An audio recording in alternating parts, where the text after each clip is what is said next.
함께 보실 하나님 말씀은 신약성경 누가복음 19장입니다.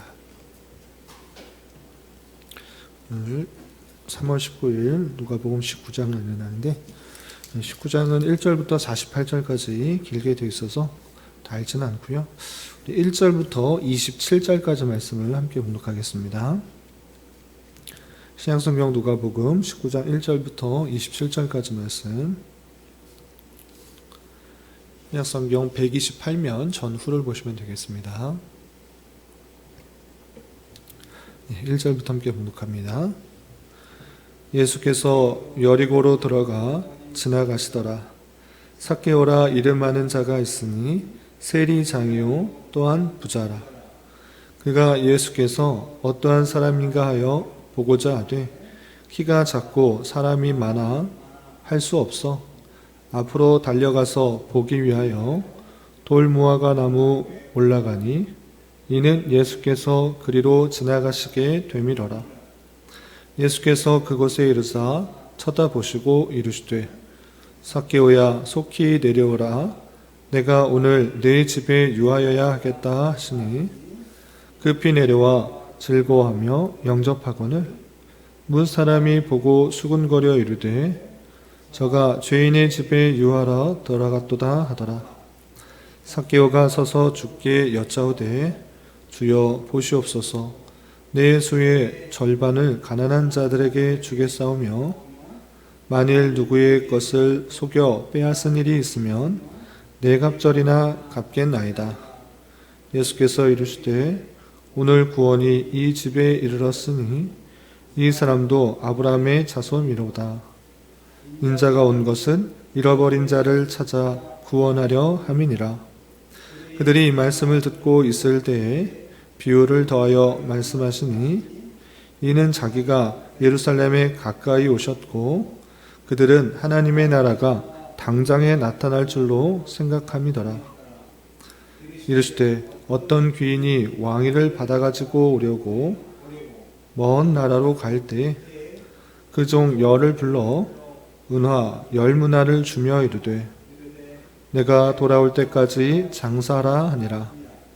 그런데 그 백성이 그를 미워하여 사자를 뒤로 보내어 이르되 우리는 이 사람이 우리의 왕됨을 원하지 아니하나이다 하였더라. 귀인이 왕위를 받아가지고 돌아와서 은화를 준 종들이 각각 어떻게 장사였는지를 알고자 하여 그들을 부르니 그 첫째가 나와 이르되 주인이여 당신의 한 문화로 10문화를 남겼나이다. 주인이 이르되 잘하였다 착한 종이여 내가 지극히 작은 것에 충성하였으니 10골 권세를 차지하리라 하고 그 둘째가 와서 이르되 주인이여 당신의 한 문화로 5문화를 만들었나이다. 주인이 그에게도 이르되 너도 5골을 차지하라 하고 또 한 사람이 와서 이르되 주인이여 보소서 당신의 한 문화가 여기 있나이다. 내가 수건으로 쌓아 두었나이다. 이는 당신이 엄한 사람인 것을 내가 무서워함이라. 당신은 두지 않은 것을 취하고 심지 않은 것을 거두나이다. 주인이 이르되 악한 종아 내가 내 말로 너를 심판하노니 너는 내가 두지 않은 것을 취하고 심지 않은 것을 거두는 엄한 사람인 줄로 알았느냐? 그러면 어찌하여 내 돈을 은행에 맡기지 아니하였느냐? 그리하였으면 내가 와서 그 이자와 함께 그 돈을 찾았으리라 하고 곁에 섰는 자들에게 이르되 그 한 문화를 빼앗아 10문화 있는 자에게 주라 하니 그들이 이르되 주여 그에게 이미 10문화가 있나이다. 주인이 이르되 내가 너희에게 말하노니 무릇 있는 자는 받겠고 없는 자는 그 있는 것도 빼앗기리라.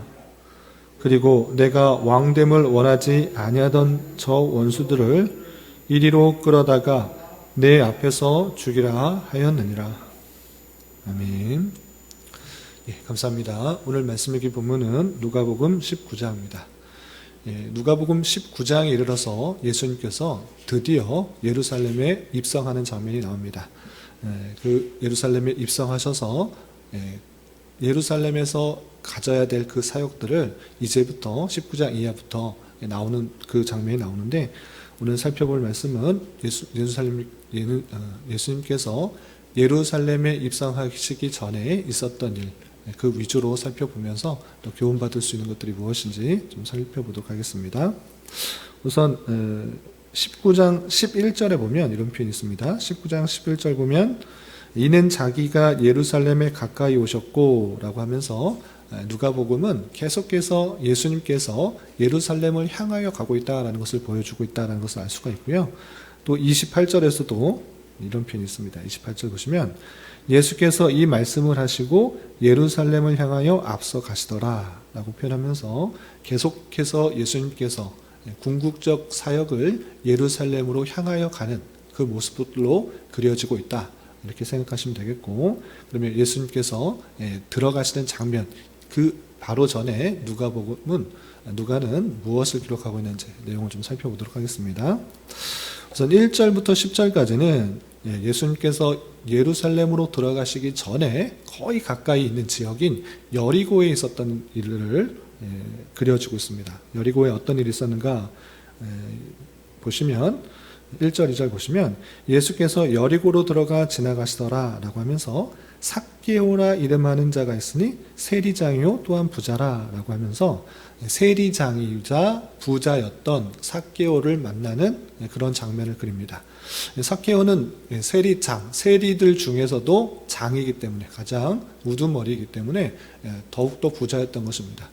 그런데 그 사람은 단점이 하나 있습니다. 어떤 단점인가 라고 할 때 신체적으로 키가 작은 그런 단점이 있었던 것입니다. 그래서 예수님께서 여리고로 지나가실 때 많은 사람들에 둘러싸였을 때 예수님을 보지 못하는 것입니다. 그래서 예수님을 보고자 어떤 방법을 고안했는가 라고 할 때 돌 무화과 나무에 올라가서 예수님을 보고자 한 것입니다. 그래서 사람이 많아 예수님을 제대로 보지 못하자 돌 무화과 나무로 올라가서 예수님을 멀찌감치 보게 된 것입니다. 그런데 예수님은 그가 누구인지를 다 아시고 또 내려오라고 하면서 그 너희 집에 내가 거하겠다, 이렇게 말씀하시는 것입니다.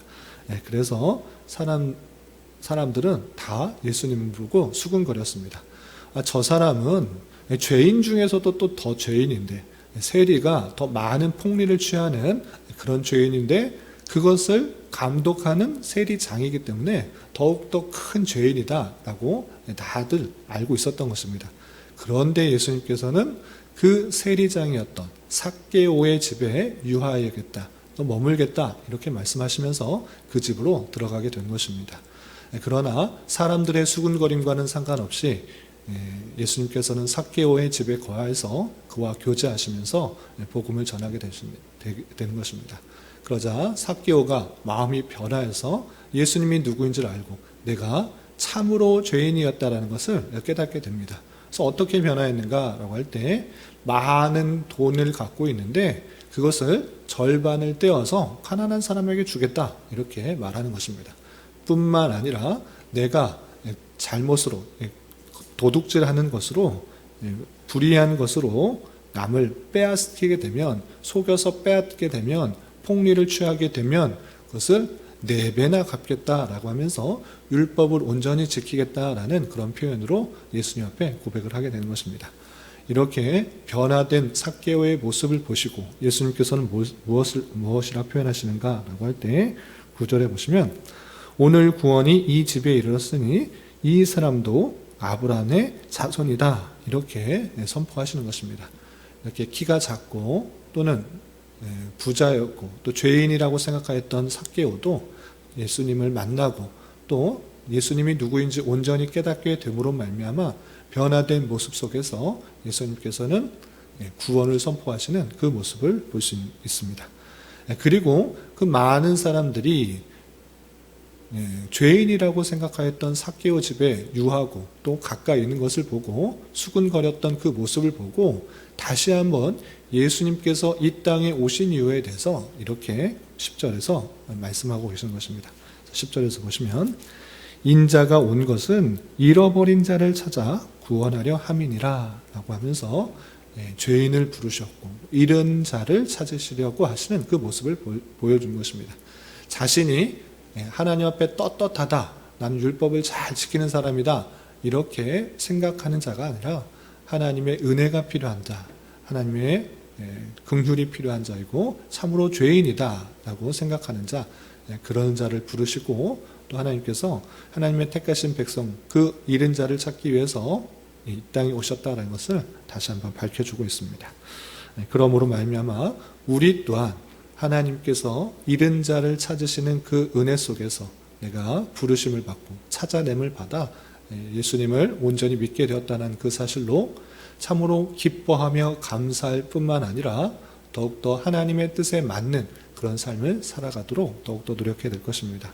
특별히 삭개오가 내가 누구의 것을 속여 빼앗은 일이 있으면 네 갑절이나 갚겠나이다 라고 말했던 그 모습은 이제 삶을 바꾸어서 하나님의 뜻대로 살겠다라는 고백과 다짐이 있는 것입니다.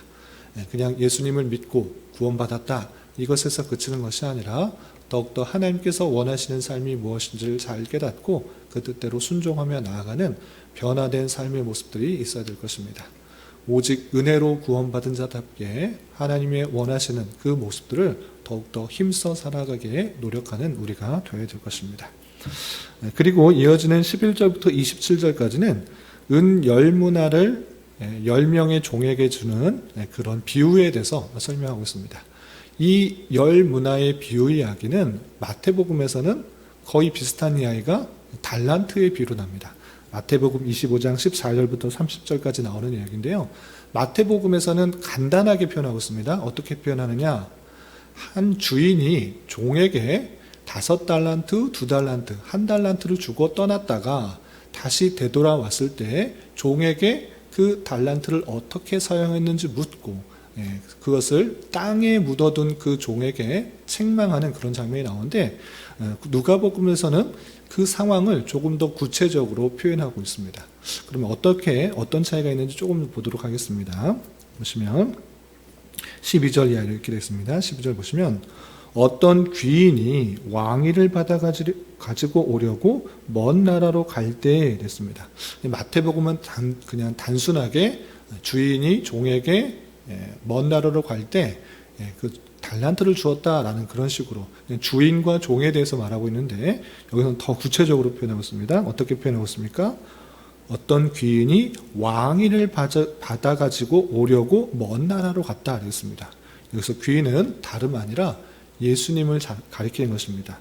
이 예수님이 아직은 왕위를 받지 않았는데 왕위를 받기 위해서 먼 나라로 간다라고 표현하고 있습니다. 이 말씀은 예수님께서 지금은 귀인의 모습이지만 이제 십자가에 달려 돌아가서 잠시 하늘로 가셨다가 하늘에 오르셨다가 재림하셔서 마지막 때에 올 것을 참으로 모든 왕의 통치자로서 모든 것을 심판하실 자로서 오실 것을 비유로서 설명하고 있는 것입니다.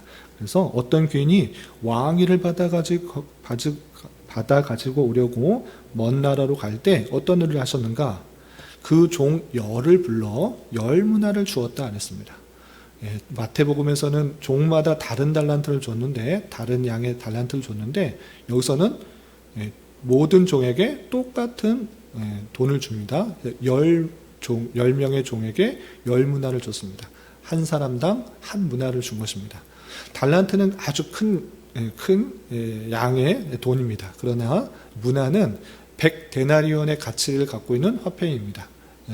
1데나리온은 노동자가 하루 수고해서 얻은 그런 양을 품삯을 한 데나리온이라고 하는데 그것을 100데나리온의 가치가 가지고 있는 그런 화폐 단위인 것입니다.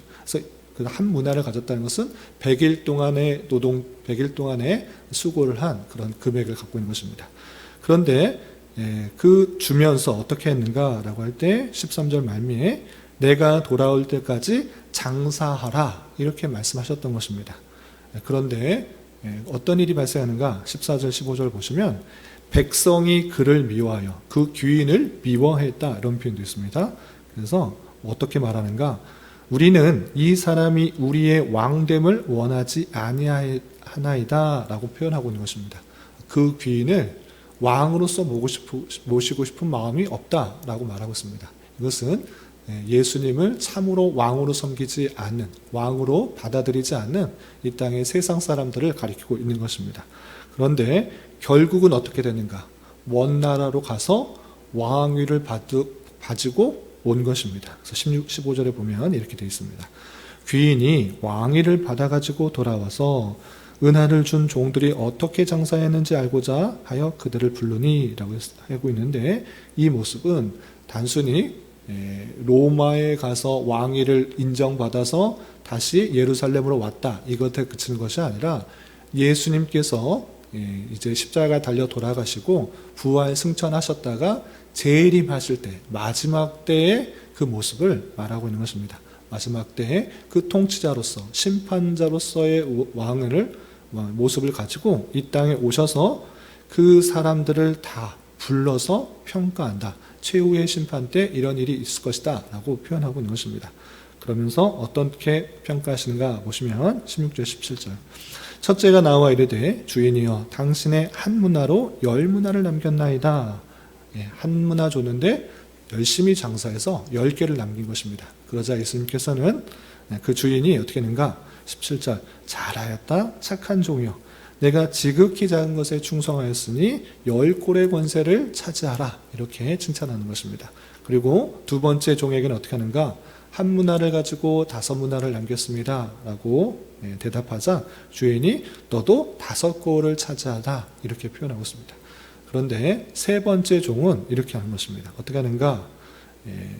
20절 보시면 당신의 한 문화가 여기 있나이다, 내가 수건으로 쌓아두었나이다 라고 표현하고 있습니다. 마태복음에서는 땅에 묻어놓고 여기서는 수건을 쌓고 있는데, 그 차이가 왜 다르냐, 예수님의 말이 다르냐 이렇게 생각할 것이 아니라 그 말하고자 하는 핵심 내용은 같습니다. 그건 무엇이냐? 그 세 번째 종은 그 주인에 대하여 착각하고 오해하고 있다라는 것입니다. 어떤 오해였는가? 21절에 보면 이렇게 되어 있습니다. 21절 보시면 이는 당신이 엄한 사람인 것을 내가 무서워함이라. 당신은 두지 않은 것을 취하고 심지 않은 것을 거두나이다 라고 표현하고 있습니다. 마태복음이나 누가복음이나 이 세 번째 종은 그 주인에 대해서, 이 귀인에 대해서 오해하고 있는 것입니다. 심지 않은 데서 거두려고 하고 있다라는 그런 착각, 그런 오해, 그 비롯해서 그냥 갖고 있던 것을 그대로만 보관하고 있는 그 모습들을 보였던 것입니다. 그래서 이 비유를 통해서 말하고자 하는 것은 예수님께서 주어주신 그런 사명과 또한 기회와 또는 은사, 다양한 것들이 있을진데 그것을 오해하고 아무것도 사용하지 않고 그대로만 간직하면 된다라고 생각하는, 또는 예수님을 엄한 사람이다, 또 두지 않은 것을 거두려고, 심지 않은 것을 거두려고 하는 그런 사람이다라고 잘못 이해했을 때 나타나게 되는 그런 반응인 것입니다. 이런 착각과 오해 속에서 이 귀인, 이 왕으로 된 주인은 어떻게 표현하는가 라고 할 때 22절 이렇게 되어 있습니다. 22절, 주인이 이르되 악한 종아, 내가 말로 너를 심판하노니 너는 내가 두지 않은 것을 취하고 심지 않은 것을 거두는 엄한 사람인 줄 알았느냐? 그러면 내가 어찌 내 돈을 은행에 맡기지 아니하였겠느냐? 그리하였으면 내가 와서 그 이자와 함께 그 돈을 찾았으리라 하고 곁에 있는 선지자들에게 이르되 그 한 문화를 빼앗아 10문화 있는 자에게 주라, 이렇게 되었습니다. 그것을 오해하였다라는 것을 통해서 가지고 있는 것조차 빼앗겨 버리고 또 하나님 그 주인에게 책망받는 그 모습을 볼 수 있습니다. 이 말씀은 분명합니다. 마태복음이나 또한 누가복음에서 강조되고 있는 것은 예수님을 누구로 아는가라는 것입니다. 예수님을 단순히 심지도 않는 데서 취하려고, 거두려고 하는 그런 악한 또는 나쁜 주인인가? 그렇지 않다라는 것입니다. 그 주어진 것이 무엇이든지 간에 5달란트, 2달란트 이렇게 큰 양이거나, 아니 그냥 똑같이 1달란트를 받았거나 상관없이 내게 주어주신 그것이 내게 필요한 것으로 알고 많고 적음을 부관하는 것이 아니라 내게 주어진 것이 내게 필요한 것이라 생각하여서 그것을 위하여 충성되게 최선되게 그것을 감당하는 것, 그것이 10문화를 남겼거든 또 5문화를 남겼거든 상관없이 그것에 대해서 충성을 다하고 내가 가진 부분에서 최선을 다하는 그 모습들을 가지고 주님께서는 나중에 칭찬하실 것이다 라는 사실들을 잊지 말고 최선을 다하는 그런 모습 가운데 나가야 될 것입니다.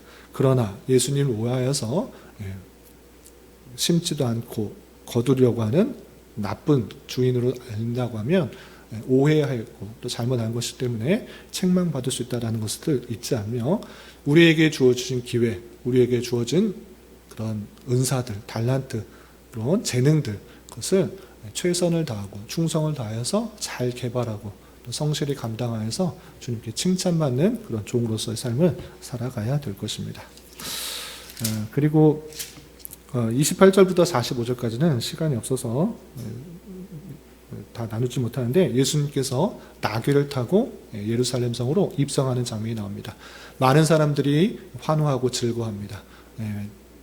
그럴 때 그 바리새인들은 그 왜 저렇게 떠드는가라고 하지만 예수님께서는 참으로 돌들로서도 이 사람들이 침묵하면 돌들이 소리를 지를 것이다 라고 하면서 하나님이 그 일들을 감당하는 데 있어서 보이실 일들을 말씀하고 있습니다. 또 46절부터 48절까지는 예수님께서 성전에 들어가셔서 성전을 정화하시면서 내 집은 기도하는 집이 되리라. 또 너희는 강도의 구려를 만들었도다 하면서 성전의 의미가 무엇인지를 잘 밝히고 있는데 주님께서 우리와 함께 계시다라는 그런 의미로서 이 땅에 성전을 두고 그들을 성전을 중심으로 생활하도 했는데 기도하는 집이 아니라 강도의 구려를 만들었던 모습들을 책망하시고 또 거기서 장사하는 사람들을 책망하셨던 그 모습들을 보면서 성전 되신 주님을 모시는 신앙, 그런 삶을 잘 살아가는 우리가 되야 될 것입니다. 이런 말씀에 따라 오늘 하루 남은 한평생 힘있게 살아갈 수 있는 저와 여러분이 되시기를 주님의 이름으로 부탁을 드립니다. 기도하겠습니다. 하나님 아버지 감사합니다. 오늘 말씀을 통해서 주님께서 예루살렘으로 향하시는 여정 속에 나타난 몇 가지 일을 살펴보았습니다. 이런 말씀을 대하는 자로서 주님께서 이 땅에 오신 이유를 분명히 알게 하여 주시고 죄로 죽었던 저희들을 위하여 이 땅에 오셨으며 우리가 주님의 은혜로 구원받은 줄 알아 우리에게 맡겨주신 다양한 은사와 또 재능과 기회들을 선용하여서 충성된 종의 사역들을 잘 감당할 수 있도록 인도하여 주시고 우리와 함께 거하시는 하나님의 상징으로서의 성전의 의미를 잘 깨달아 주님을 내 마음에 온전히 모시며 살아가게 하여 주시고 정결하고 깨끗한 마음으로 살아갈 수 있도록 은혜를 더하여 주시옵소서. 주님, 교회 내 육체의 질병과 연약함으로 생활이 어렵고 불편한 가운데 있는 여러 지체들이 있습니다. 주님 지켜주셔서 건강하게 잘 치유되고 회복될 수 있도록 인도하여 주시고 직장과 사업장의 문제로 가족의 전도와 신앙을 위해 복된 결혼과 가정을 위해 주님께 간절히 부르짖으며 나아가는 여러 지체들이 있사오니 주님 그들과 함께하여 주시고 그들의 기도 응답해 주시사 우리의 기대와 소망보다 훨씬 더 풍성한 것들로 채워주시는 하나님을 깊이 경험할 수 있는 기회 되도록 인도하여 주시옵소서. 이 시간 각자 간절하게 간구하는 기도 제목 주님께서 들으시고 가장 선한 것들로 응답하여 주시옵소서. 예수님의 이름으로 기도 올리옵나이다. 아멘.